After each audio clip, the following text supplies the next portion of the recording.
Hello, everyone. Welcome into One Resource Floating. I am the 86, joined here by this guy who, Hello, who's I'm someone. Brian. Yes, He is Brian. Brian, that's tell us correct. about yourself. Let's see. Been playing Flesh and Blood for about a year. It's been a wild ride. I played some card games before that, but yeah, recently saw some good success. Placed reasonably well at Lille, Pro Tour Lille, and 49th, and then top four in U.S. Nationals was a crazy run. Was not expecting it, but yeah, excited to be here, and I think we're gonna talk about blocking. Yes, so we do have a plan to talk about blocking. But first, just to let you know, Brian and I are both members of the Tavern Brawlers. And you can feel free. I'll put their link tree in the description down below, as well as the Discord to the classroom and all that fun stuff. She'll subscribe, do all that fun nonsense. But without further ado, let's get into blocking. Now, the first thing I do when I come in, and you can kind of tell me how you go through it, is when I sit down at a table, the first thing I do is my opponent flips the hero over. So I decide right then, like, okay, what are things that are going to happen in this match? Like, if it's a Guardian, I know I might see like a Spinal Crush, or I might see some on hits, I might even see a Command and Conquer, I might see some pummels, I might see some Terra Sunders, things that are going to cause me to discard cards. If I'm going against a wizard, then I know I'm going to be able to conserve cards because I'm going to do an A B, so they're just going to be recycled back in my deck.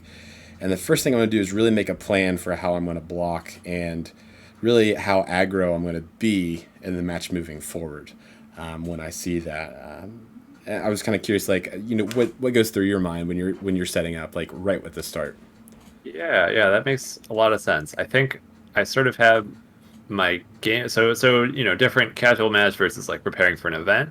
Going into an event, the I've got my game plans for all the heroes, and then it's like you said, yeah, it's refreshing. What are going to be the key points this match, right? And like I know you're a Lexi player, right? If there's something that's going to shut down or like attack your arsenal, like a command and conquer, that is going to be a key turn. You need to be ready to block that out either with your equipment or with two cards from hand. And so, yeah, I do a quick rundown of what are my threats, what are their threats, and how do those match up. Yep. And like going into that, like the first thing, really we're talking about blocking, but probably the better term is mitigating damage because I'll speak to Lexi for a little bit. Right off the bat, when I look at my hand, I may see some like a chilling ice vein, for example. That's when an attack hits the hero this turn, they discard a card or pay one resource. Or I may have a insidious chill on the board, which is when something is fused, discard a card or pay two, or an amulet of ice, or there are a lot of little things. And sometimes when someone comes in with something big, it's not necessarily that I have to decide. I'm gonna tell you guys the secret, all out there watching in YouTube land. Lexi doesn't block very well, but because of the control cards, Ice Lexi can come back on the turn after. There is that hope of, okay, we're gonna have this. I know I'm not gonna be do it next turn. I'm gonna discard some cards out of your hand. So you're kind of future proofing yourself a little bit. You're setting up a block. I kind of think of it that way. You're mitigating the damage that may come next turn by making someone discard some cards, or they may Yeah, block everything out. I feel like, at its core, Flesh and Blood is just like a big game of math, right? And it's like how much damage, like, so an opponent plays an attack, you've got your four cards and maybe your arsenal, and it's like, how do I squeeze the most resources out of these cards? And whether it's like this turn through blocking and attacking, or, setting them up in arsenal for bigger turns, like I know Lexi can combo off with these things like Art of War or Rain Razors. Um, and so sometimes the move is right to take a bunch of damage to return your own big threat, and it's thinking about like what is going to demand cards on either side. Like a command and conquer coming at you demands cards from you. It's either going to destroy your arsenal or it's going to take some cards out of your hand. And then your effects like chilling ice veins, right? Or yeah, chilling ice vein, and if you're a guardian, you're playing your spinal crush, right? These are going to demand cards from your opponent. Like either they have to block it or they lose go again, and like their cards are going to be useless. Yep. And they're all key things. And it's funny that you speaking about math. Like I just think like as soon as you said that, I'm like thinking of the Kano players. Like, hold on, I'm gonna do this turn, and it's like 10 minutes of them figuring out like if I play this Aether Wildfire, and then I carry the 2, play this like Chain Lightning, carry that over, and then this card, and then I Storm Striders, and this Blazing Aether. It's like sitting there like. I just remember like playing Kano players, especially when I started off like going off that like 10 minute turn. I'm like, dude, you're either gonna block this or you're not. What's going on? Yeah, yeah, and that's I mean that like the I find that the majority of thinking that I'm doing is on my opponent's turn. It's like they play a card, so especially either deck, right? Like if it's a Guardian that comes in with 1 attack, you've sort of the turn is face up. Like maybe there's a pummel if there's resources floating, but you can calculate exactly what's coming at you and then what you're going to do on the return next turn. So you should figure all that out. And if you're up against a ninja or a rune blade that's going to like go really wide, so something like Phi starts off with, I don't know, a mounting anger, then I just start counting. It's like they have how many cards in hand. This mounting anger, if I let this hit me, they're going to banish a card. It's probably a 0 for 3 with go again, like a rising resentment or something. Do I have to block this mounting anger, or do I have to wait and block the rising resentment? How many chain links are they going to get? And so you want to count all these things up and just constantly be trying to predict your opponent's turn, how much is coming at you, so that you can effectively think about, what do I need to block with and what can I return? So I like to think of it as almost like a full cycle, right? Like what's coming at me and what am I sending back is all part of that same blocking equation. And typically with Flesh and Blood, you're on the defense first before you're on the offense. So you get full knowledge of what you're going to do with that hand. You can sit through and go through a lot of different little trees to figure out, okay, well, if I play this and then go to this is going to be 7 damage. But if I block this, I'm going to save 5 damage, but I'm only going to deal 3 back. And a lot of it, sometimes the answer is not necessarily how much damage you're going to get through, but how much tempo you're going to have as well. Because you got to realize, like, okay, how late in the match is it? Have you played your big key cards? Do you feel like you're going to see something soon? If your opponent just goes back on your turn and blocks everything out, then you come to your next turn. I'm like, well, that's all my Aether Ice Veins. That's all my Spinal Crushes, or whatever card. Like I've spent all my pummels. Like that's all metrics gone. Like now your opponent is going to be able to push through. So sometimes like it's a tempo thing too. You not just necessarily want to worry about damage, but how much tempo you're going to keep going forward into the match. Like how much they're going to block, how much they're going to take, and that can be a big thing too, especially as you get into lower life totals, and especially during Blitz Commoner, where it starts off with a less life total. Yeah, absolutely. And I'd say going on with that too, you mentioned Pummel. Pummel's a really interesting card because it's a reaction that blocks for 2, but it's also in kind of excuse me. If you think of that example I gave a few seconds ago with Lexi, you're taking a card out of someone's hand with that pummel, and that might be robbing them from what they want to do a little bit. So it's another future proofing item. It's something where you're setting up a block by getting a card out of someone's hand. You're not necessarily blocking, but you're taking full agency away from the other player. Right, yeah, especially effective against heroes that need a full hand of cards, like Rune Blades and Ninjas, that just do more and more damage the more cards they can keep. And like going on to that too, like with sitting down to heroes, there are big threats, but you also need to realize like how do they block? Like if we look at the Oldhim matchup, Oldhim lately has been teching against Icelander, and he's been teching more ice cards, and I think that's helping him with the 5 matchup too. But consequently, he's not as fatigue heavy as he used to be. Phi is someone who can deal a ton of damage, and he can get the damage rolling out. He can't block the best. Most of his cards are going to block for 2. He's going to have some equipment that is probably, between the flame scale furnace and the mask of momentum and Shuko.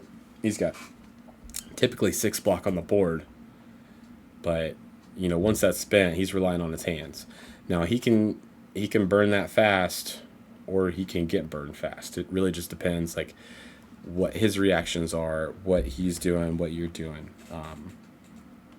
Yeah, I think that's a good point, and something to know is like you going into a match, you should have an idea of how effective your opponent is at blocking. Like you should be aware of what the average block of like a fi hand is. And I'd say that generally they have 1 or 2 3 block cards, like their lava bursts, their often they run some 3 block blues. But otherwise, like all their attacks block for 2, like you were saying, versus something like Dorinthia, pretty much every card in her deck is going to be blocking for 3. And so when you're assessing, a Command and Conquer is going to be much more effective against a Fi than a Dorinthia. Like you still get 2 cards out of Dorinthia if she wants to block it, but a Fi you might be getting 3 or some equipment or more things like this. Mm-hmm. And so, yeah, having a good idea of how many or what the average block value of a hand is can be really useful. Definitely. So going into this, I'm kind of curious, like to set up some plans. Like, tell me about some matches that, especially like you just went through nationals. What are some things that kind of went through your head, or do you have anything that stood out when you sat down to a match? Like, okay, this is what I'm prepping for. These are the cards I'm looking out for. How do you go about deciding what you're going to block with, and walk me through that? Yeah, so I think it's super, matchup and game plan dependent, of course. So against something like an Olden, my plan as Icelander was to block out everything as much as I could, set up 3 Frost Hexes on their side, 2 Energy Potions for me, some Amulets of Ice, and then just take them down from like 30 health in 1 turn. Icelander can set up this big sort of combo turn that deals a ton of damage. But in order to do that, you have to, save your health, get through your entire first cycle of your deck, be blocking a lot.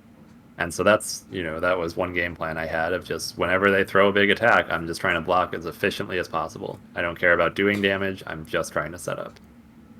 Then on the flip side, against Fi, or maybe Dromai is an even better example. My plan into Dromai was to race. It is like if the game goes long, her dragons are going to overwhelm me. I cannot let the game go long. So sometimes like you just don't block a turn and you eat 15 damage so that you can return like 7 or 8 just because that was my game plan at the time. And I had to keep pressuring her life total to pull cards out of her hand and just sort of try to reduce future turns. But yeah, so into Oldham I was blocking a ton, and into Dromai it was like block the Kylorias because they draw a card, block the Dust Ups maybe because they make an Ashwing. Everything else, I mean, sort of take it and just hit back as hard as you could, because I wanted this to be like a 5-turn game and not something that drags on for 10 or 15 turns, because I know that I will be outvalued there. So do you feel like it's a situation like did you not run Singe? Like there's nothing to deal with the Ashwings or anything came in? No, yeah. So into Dromai in that particular matchup, if and this is back to knowing your opponent's deck block value, Mm-hmm. but in a weird way because it's Arcane Barrier. So you picture a Dromai deck. She's running like 45 reds and like 15 blues, maybe. And so you draw a hand of cards, you're likely to draw 3 reds and 1 blue. So how much does that block like Arcane Barrier? Effectively, it's like 6. So as long as I can present more than 6 Arcane in a turn cycle, I'm going to get damage through and like cards out of her hand. And she can't do anything if she wants to block all of it. So I was trying to present something like 10 Arcane. It'd be like an Aetherized Vein on my turn into Waning Moon, and then like on her turn a Polar Blast into Waning Moon. And that's 10 damage. And so, you'd make these trades to where like she can't do much if she's blocking the Arcane, but she just doesn't block very well. So it ended up neither of us were blocking, right? Like she'd take a bunch of Arcane damage, I'd take a bunch of dragons, back and forth, and the game would end in like 5 turns. It would be really close. Often I'm at like 1 or 2 health and then going in for a Storm Striders trying to push through that last bit of damage. But like, yeah, that was the game plan, right? And so it's knowing that her hands can't block that much. I don't care if she gets Ashwings, Arcane Barrier, whatever, just because even if she has Arcane Barrier 5, like she just does not have enough resources to block all of the arcane. Gotcha. Interesting. Going off that. Um, like so, Jeremiah is definitely like an interesting thing because she probably starts off maybe with one AB at best. Yeah. Two, I guess, if someone can run the Mirror of Reflection, I think it is. But I don't know too many Jeremiahs that have that in the sideboard at the moment. Yeah, it's usually just stilettos. Um, but then, like, I'm gonna guess like turn three, they could have like 8 AB, but Yeah. then it's an object of, well, do you have the resources to play for that? So like a sand cover and then running into the furnace, like that could add up, or an Oasis Respite. But Those cards were scary for sure. Yeah. oh man, um, I do kind of want to also talk about equipment and playing the game there, because there's definitely there are three types of equipment that we all know of. There's the blade break, which is like, well, I should say four, but blade break is like when the combat chain closes, it's done, so it's out of there, no more. Those are things like New Horizons has blade break, which makes me sad. I think Shuko has blade break. Um, the masks have blade break. Once they use up their 2 block, they're out of there. There's temper, and that's going to be things like Courage of Blade Hold, and that is as a 2 block, a 1 block, and that's gone. I think Bastion of Stalagmite is the same thing. It's a 2 block, a 1 block, and it's gone. And then we have Battle Worn, which is something like the Tekla Foundry Heart, which is 2 block, 1 block, and then it can't really block anymore. I mean, it can still be put up to block, but it's not really going to block anything. But it has an ability that's still there. I think Tectonic Plating still has that as well, Battle Worn. So coming in, when do you decide, going off, Icelander maybe, she has a 2 blade break with the Cornet Peak, and Tunic is blade break. Mhm. But going off like when do you decide like this is the point where I'm going to block with my equipment versus when am I not? Yeah, that's a great question. I think it's depends, again, hero mashup, all these things, but it's when is like, okay, so I think to myself, how much more value am I getting out of this equipment before it breaks? Like, I could block with Tunic on the very first turn, but I usually don't want to do that because the game is probably going to go 6 turns, 9 turns. I'm going to get that Tunic resource multiple times. And so if I defend with it now, it's blocking for 1. If I can wait and get those resources, those will net me sort of like points of value.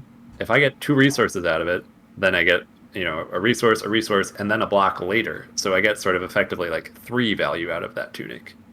And the longer the game, the better. So I will block with it early if it's going to net me like more than 3 value, maybe. And times where that can happen is against like a Phi that's playing Snatch and is going to draw a card. Like if they draw a card, that card could be worth like 3 or 4 damage. So maybe I just do need to give up my tunic right now. Like I cannot, I'm not going to get more value out of this than blocking right now.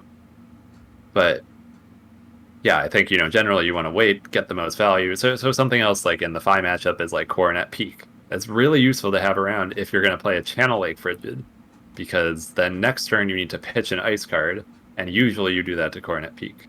So if I haven't seen any Channel Lake Frigids, and like I expect to play one soon, I'm probably not going to be blocking with my Coronet Peak unless I really have to. And these times where you really have to are these like either you're going to go to 0, like they are going to kill you if you don't block with your equipment, or there's a devastating on-hit effect, something like a Snatch where they're going to draw a card, or like, I don't know, Command and Conquer and you had something in your arsenal, something where you really need to use your equipment. A dominated attack that has an on-hit effect. Yeah, all of those times would be good to use your equipment. But I'd say the biggest trap that a lot of people fall into early is just blocking with your equipment for sort of no reason. You need to be stopping an on-hit effect, or like stopping yourself from dropping to 0, or with these battle-worn temper type of things.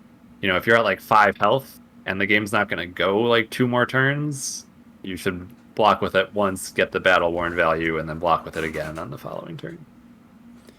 And I think equipment usage is definitely something that I think that's something that I can decide like how a match is going to be played out, like versus if it's going to end soon or if it's going to go long. And I remember even the Road to Nationals, I played against a Dorinthia, and he didn't block with any cards from his hand. He put it all back in damage, but he blocked with all his equipment in the beginning. And it ended up being that he did a ton of damage, and it was like 20 something ish to 2.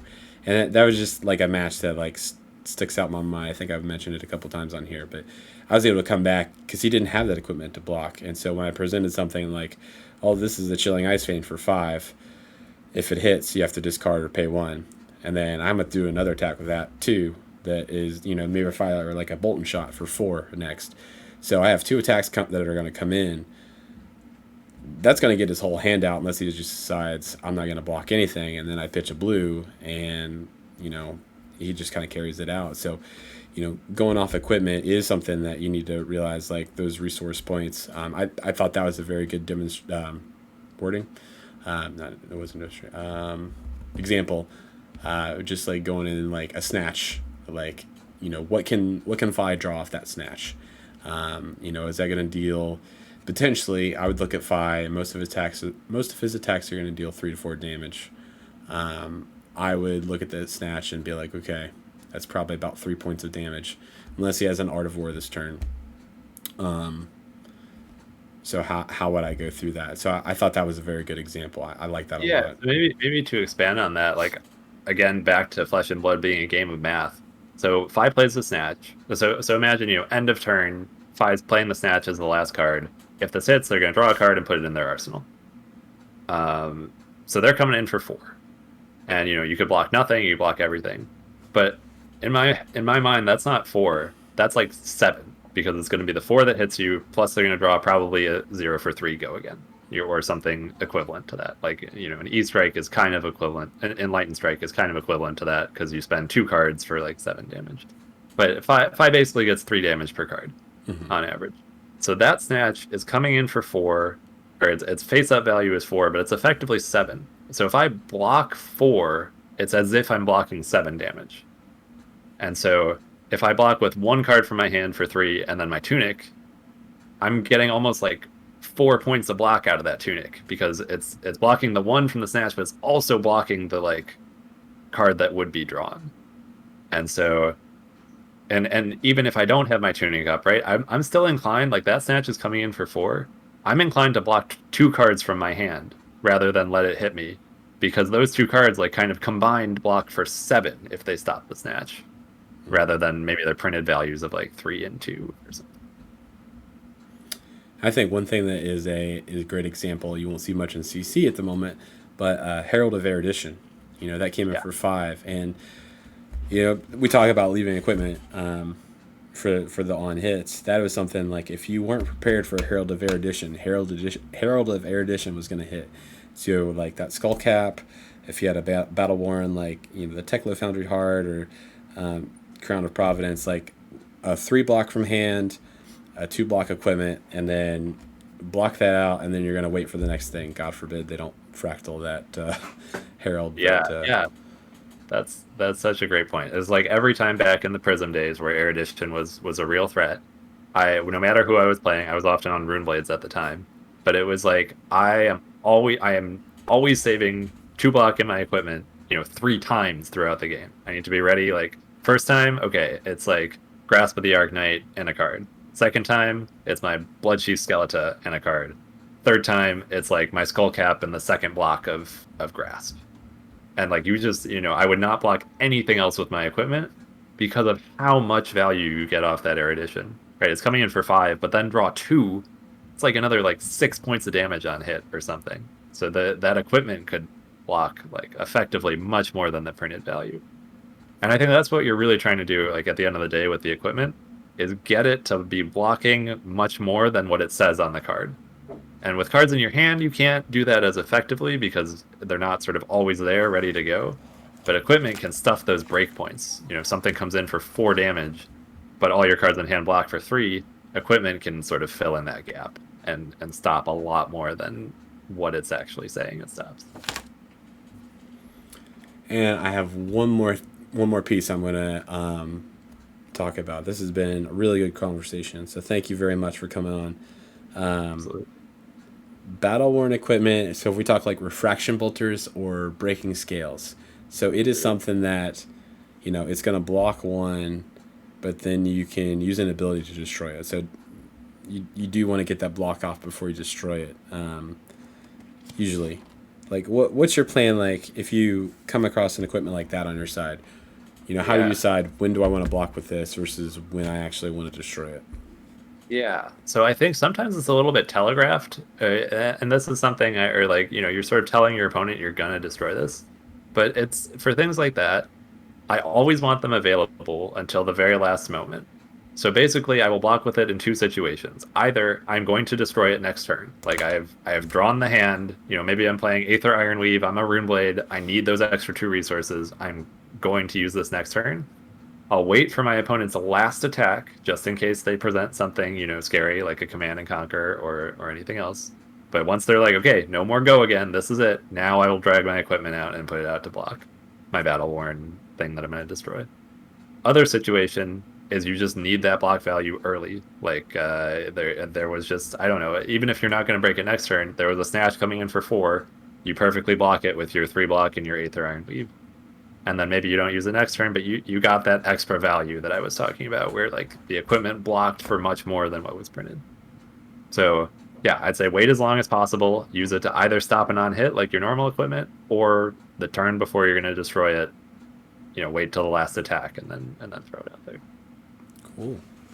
Well, everyone, this has been Brian. Thank you very much for coming on and talking about blocking with us today. It has been a great pleasure having you. You can find him over at the Tavern Brawlers Discord. Hit him up, and I'm sure that he might play some games. I don't know. Absolutely. He's a grad student, so he doesn't have a lot of time or money. Awesome. Yeah. Thank you for having me. It's great to talk about this stuff. Gotcha. All right. Well, thank you, everyone. Feel free to comment down below. Like if you have any memorable situations where you felt like it just clicked once blocking, like you're like, oh, this is the card I'm going to block, or what are some bad blocking that maybe taught you a lesson and how you want to change how you're blocking. But yeah, thank you again very much. Thank you to Brian, and we'll see you guys later.